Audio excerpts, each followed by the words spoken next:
আমার মনে হয় যে এটা এই পর্যায়ে আসতো না যদি ছাত্র সংগঠনগুলো নিজেরা বসে একটা সোশ্যাল কন্ট্রাক্ট বা নিজেরা একটা বোঝাপড়ায় আসতে পারতো। যেহেতু 5ই আগস্টের পরে সব জায়গায় সংস্কার হচ্ছে, ছাত্র রাজনীতির বিষয়টাও ছাত্র সংগঠনগুলো নিজেদের বসে একটা নতুন রূপরেখায় একমত হওয়া উচিত ছিল।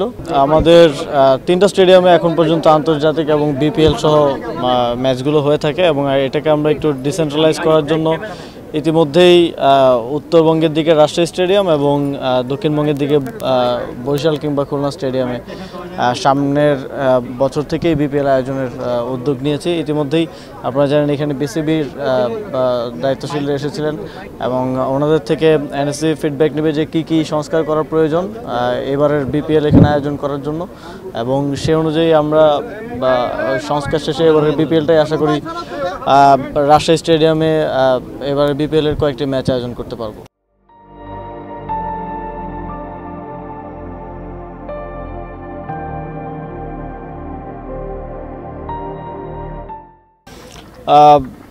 আমার মনে হয় যে এটা এই পর্যায়ে আসতো না যদি ছাত্র সংগঠনগুলো নিজেরা বসে একটা সোশ্যাল কন্ট্রাক্ট বা নিজেরা একটা বোঝাপড়ায় আসতে পারতো। যেহেতু 5ই আগস্টের পরে সব জায়গায় সংস্কার হচ্ছে, ছাত্র রাজনীতির বিষয়টাও ছাত্র সংগঠনগুলো নিজেদের বসে একটা নতুন রূপরেখায় একমত হওয়া উচিত ছিল এবং সেটা হতে পারতো যে হল এবং একাডেমিক এরিয়ায় একাডেমিক ইয়াতে যে সাংগঠনিক ছাত্র রাজনীতি সেটা কিভাবে চলবে বা চলবে কিনা, এটা যদি আগেই ছাত্র সংগঠনগুলো বসে একটা চুক্তিতে আসতো, এক্ষেত্রে আমার মনে হয় ছাত্রদের দিক থেকেও ছাত্র সংগঠনের প্রতি বা ছাত্র রাজনীতির প্রতি যেই বিদ্বেষমূলক পরিস্থিতি তৈরি হয়েছে, যে মুখোমুখি অবস্থান তৈরি হয়েছে, সেটা হতো না এবং এই ধরনের কোনো পরিস্থিতি তৈরি হতো না। এটা আমি মনে করি যে আমাদের ছাত্র সংগঠনগুলোর এখানে আরেকটু ম্যাচিওর হওয়ার সুযোগ ছিল।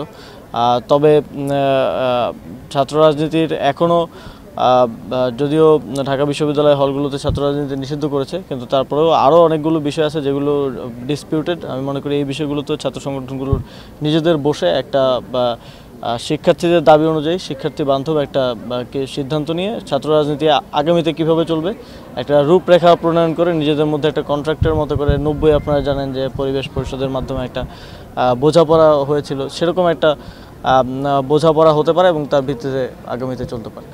এ বিষয়ে আমি কোনো মন্তব্য করতে চাই না। আমার মনে হয় যে এই পরিস্থিতি, আমি যেটা বললাম যে এই পরিস্থিতিতে আসাই লাগতো না যদি ছাত্র সংগঠনগুলো নিজেদের মধ্যে একটা বোঝাপড়ায় আসতে পারতো।